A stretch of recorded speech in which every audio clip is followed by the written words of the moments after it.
আসসালামু আলাইকুম রহমতুল্লাহ। আজকে আরেকটি নতুন খেলার আয়োজন।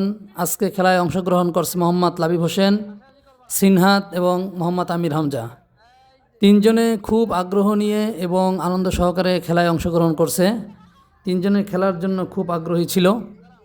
বাট দেখা যাক কে এই খেলায় বিজয়ী হয়। দেখতে পাচ্ছেন মোহাম্মদ লাবিব হোসেনকে, তিনি খুব চেষ্টা করছে বিস্কিটটি মুখের ভিতরে নেওয়ার জন্য। অলরেডি সিনহাত বিস্কিট ফেলে দিয়েছে, একজন হেরে গেল, বাকি আছে দুইজন। দেখা যাক দুইজনের মধ্যে কে ফার্স্ট হয়।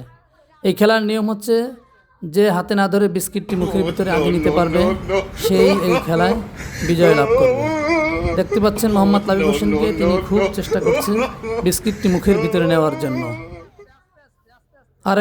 আরেকটু চেষ্টা করলেই মুখের ভিতরে ঢুকে যাবে। মোহাম্মদ আমির হামজাকে আমরা দেখতে পাচ্ছি, আমির হামজাও আপ্রাণ চেষ্টা করছে বিস্কিটটি মুখের ভিতরে নেওয়ার জন্য। আসলে খেলায় একজন বিজয় লাভ করে, কিন্তু সবাই এটা আনন্দ উপভোগ করে। খেলার মধ্যে অন্যরকম একটি আনন্দ আছে, মজা আছে।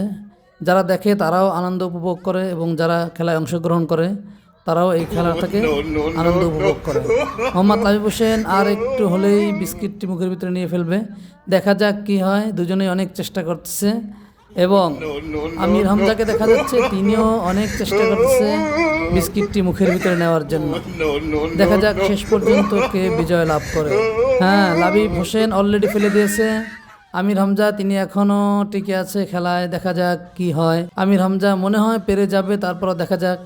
আরেকটু হলেই মুখের ভিতরে বিস্কিটটি ঢুকে যাবে। আমির হামজা, তুমি আরেকটু চেষ্টা করো, আরেকটু চেষ্টা করলে হয়ে যাবে। হয়ে গেছে।